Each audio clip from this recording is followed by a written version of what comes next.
السلام علیکم on line Islamic tips کے پیارے دوستو، ہم امید کرتے ہیں کہ آپ خیریت سے ہوں گے۔ دوستو، قرآن کریم میں جو سائنسی معجزات آج سامنے آ رہی ہے، یہ اس بات کا ثبوت ہے کہ قرآن کریم کسی انسان کا نہیں بلکہ اللہ تعالیٰ کا کلام ہے۔ قرآن مجید میں اللہ تعالیٰ نے لوگوں کو بار بار اس طرف متوجہ کیا کہ مظاہر فطرت پر غور و فکر کریں اور ان میں اس کی نشانیاں تلاش کریں۔ قرآن کریم کی ایک آیت میں اللہ تعالیٰ نے اس دنیا کی سب سے حقیر اور کمزور مخلوق کی مثال بیان کی ہے، جس میں موجودہ مطلب کو سمجھ کر ایک انسان اس دنیا کا اصل مطلب جان سکتا ہے۔ تمام جانداروں میں یہ نشانیاں موجود ہے، لیکن چند ایک خاص طور پر وہ ہے جن کا ذکر اللہ تعالیٰ نے قرآن کریم میں فرمایا، اور انہی جانداروں میں سے ایک مچھر ہے۔ جب قرآن پاک میں مکھی اور مکڑی کی مثال بیان ہوئی تو مشرک کہنے لگے کہ بھلا ایسی حقیر چیزوں کے بیان کی قرآن پاک جیسی اللہ تعالیٰ کی کتاب میں کیا ضرورت؟ تب اللہ تعالیٰ نے ان کے جواب میں یہ آیت نازل فرمائی۔ اللہ تعالیٰ اس بات سے بالکل بھی شرم اور ندامت محسوس نہیں کرتا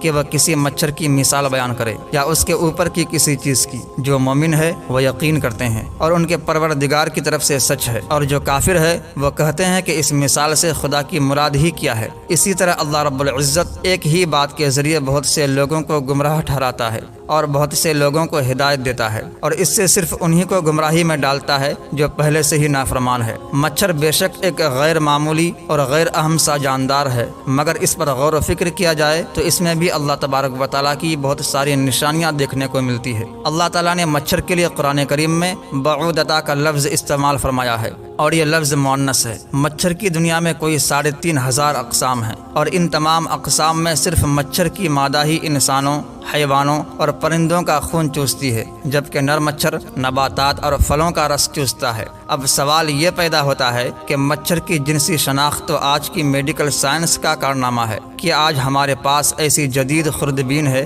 جو کسی شے کو ہزاروں اور لاکھوں گنا بڑا کر کے دکھاتے ہیں، جبکہ قرآن نے بعودتا کا لفظ بول کر 1450 سال قبل بتا دیا کہ وہ مچھر جس سے انسانوں کو تکلیف پہنچتی ہے وہ مادہ مچھر ہے، نر نہیں ہے۔ منافقوں نے اگرچہ مچھر اور مکھی کے چھوٹے پن کی وجہ سے قرآن حکیم پر اعتراضات کیے، لیکن اگر ان میں تھوڑی سی عقل ہوتی اور اس چھوٹے سے جانور کی شناخت اور بناوٹ پر غور و فکر کرتے تو سمجھ لیتے کہ اس کے بنانے میں باریک بینی اور عمدگی کی ایک دنیا صرف ہوئی ہے کہ جس سے عقل حیران رہ جاتی ہے۔ حضرت امام جعفر صادق رحمۃ اللہ علیہ اس چھوٹے سے جانور کی خلقت کے بارے میں ارشاد فرماتے ہیں کہ اللہ تعالیٰ نے مچھر کی مثال دی ہے، حالانکہ وہ جسامت کے لحاظ سے بہت چھوٹا ہے، لیکن اس کے جسم میں وہ تمام آلات اور اعضاء ہیں جو خشکی کے سب سے بڑے جانور کے جسم میں ہے، یعنی ہاتھی، اور اس کے علاوہ بھی اس کے 2 عضو یعنی سینگ اور پڑ ہے جو ہاتھی کے پاس نہیں ہے۔ یہ ظاہر کمزور سا جانور جسے اللہ تبارک و تعالیٰ نے ہاتھی کی طرح پیدا کیا، اس میں غور و فکر انسان کو پیدا کرنے والے کی عظمت کی طرف متوجہ کرتا ہے،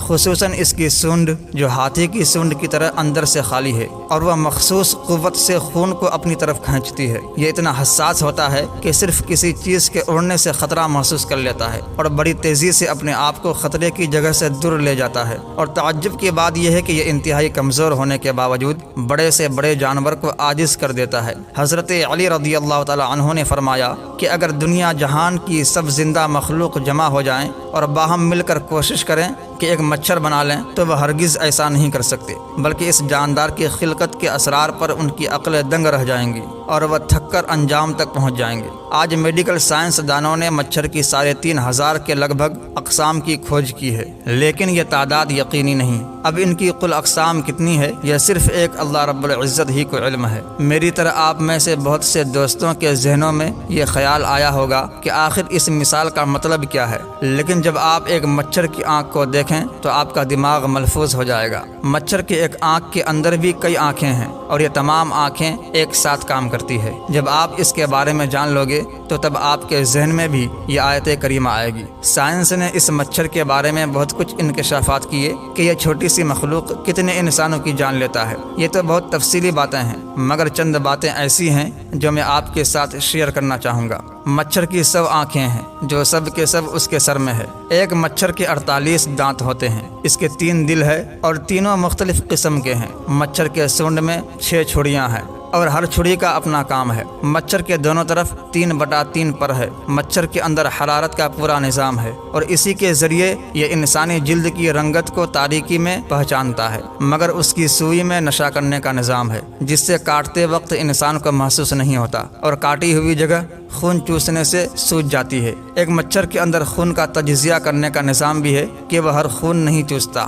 اس بارے میں سائنس کی سب سے حیران کن تحقیق میں یہ بات سامنے آئی کہ ایک مچھر کے اوپر اس کے پر ہوتے ہیں جو اس سے بھی ہلکے ہوتے ہیں، اور مچھر کے پر کے اوپر ایک مائکرو اسکوپک پیراسائٹ ہوتا ہے، ایک جاندار جو مچھر سے بھی حقیر چیز ہے جو تمہیں اپنی آنکھ سے نظر بھی نہیں آتی۔ اللہ تعالیٰ کو تو تمہارے اعمال کی اور غلط کاموں کی مثال دینے کے لیے ایسی چیزوں کو سامنے لانے میں کوئی مشکل نہیں، اور یہی وہ چیز ہے جس کے بارے میں اللہ رب العزت نے سورہ بقرہ کی آیت نمبر 26 میں مچھر کی مثال دینے کے بعد فرمایا، اللہ تعالیٰ اس بات سے بالکل بھی حیا نہیں فرماتا کہ وہ کسی مچھر کی مثال بیان کرے یا اس کے اوپر کی کسی چیز کی۔ اللہ تعالیٰ ہم سب کو قرآن پڑھنے اور اس پر عمل کرنے کی توفیق عطا فرمائے۔ دوستو، ہم امید کرتے ہیں کہ آپ کو ہماری آج کی یہ مختصر سی ویڈیو ضرور پسند آئی ہوگی۔ اگر آپ کو ہماری آج کی یہ ویڈیو پسند آئی ہے تو آپ سے گزارش کرتے ہیں کہ آپ ہمارے channel on line Islamic tips کو ضرور سبسکرائب کر لیں اور ساتھ ہی لگے بیل کے بٹن کو بھی پریس کر لیں تاکہ آپ کے پاس ہماری آنے والی مزید معلوماتی ویڈیوز کا نوٹیفیکیشن بر وقت ملتا رہے۔ سبسکرائب کے ساتھ ساتھ ہماری ویڈیوز کو لائک بھی کریں اور اپنی قیمتی رائے کا اظہار کمنٹ میں ضرور کریں۔ کمنٹس میں آپ اپنے سوالات بھی ہم تک پہنچا سکتے ہیں۔ اللہ تعالیٰ آپ کو اپنے حفظ امان میں رکھے، آمین۔